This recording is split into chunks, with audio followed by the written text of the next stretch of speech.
Hi there, Howard Friend, HF Systems. Interesting day so far. Late Friday, there was a little bit of caution urged, warranted after the rejection into the close on some of these dollar declines. But today so far, we are seeing a resumption, a breakthrough the dollar lows on some of these markets. Yen cross is a little bit different. Dollar yen obviously a little bit different because the yen crosses have blasted higher to multi-session highs. Bitcoin has broken through some pretty important resistance, confirming a major base, and S&P is kind of pushing higher, still remains very, very positive, but perhaps a little bit seeing a bit of profit taking after a couple of very strong sessions. So first up, let's talk about euro dollar. So euro dollar, we topped out on Friday at 107.651 and closed way off of the session highs, and that urged a bit of caution, as I say. Today, we've broken back through the swing high, and we are posting, as we speak, new highs for this 103.497 rally. So we've pretty much cleared this 50-day moving average now. So as long as we're above 106.968, I'm still favoring the upside, looking for a push towards these targets at 108.369.728. Should we lose 106.968, that would, for me, warrant again a neutral stance, because that would start again to suggest upside failure here. Although on the downside, looking for 106.421, 625, these levels pretty strong. Below these levels, then we're talking about a return back towards this now rising 20-day moving average. Moving on to cable. So a bit of sterling weakness, I guess, coming through because cable hasn't really matched the gains that we've seen so far in euro dollar. So still looking at Friday's upper shadow to warn a little bit about failure, rejection. Although should we break through 126.669 today, tomorrow, then that would again kick off the rally. So looking for break of 126.669 to resume the rally for 127.474, 127.877. We've got this falling 50-day moving average that comes in at 127.654 today.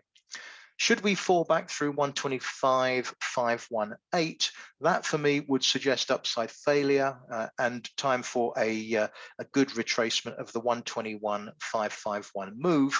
Got support coming in at 124.716 and a bit lower down at 124.377. On to dollar yen.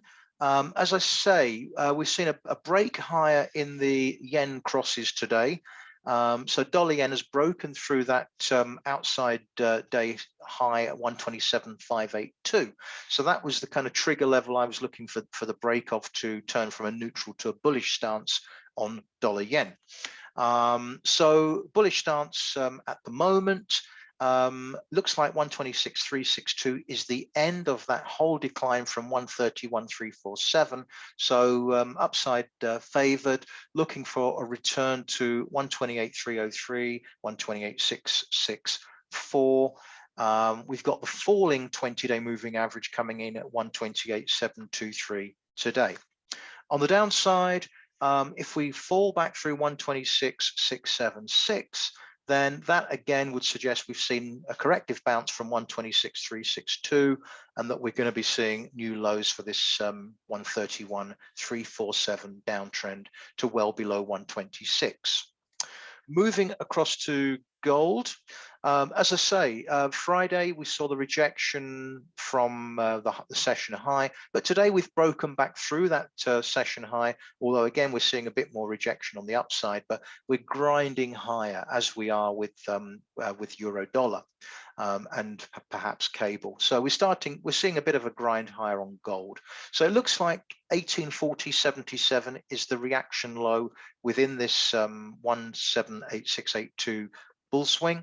So looking for an attack on 1869.73, the swing high, to see a push up towards this 100-day moving average, which today comes in at 1887.50.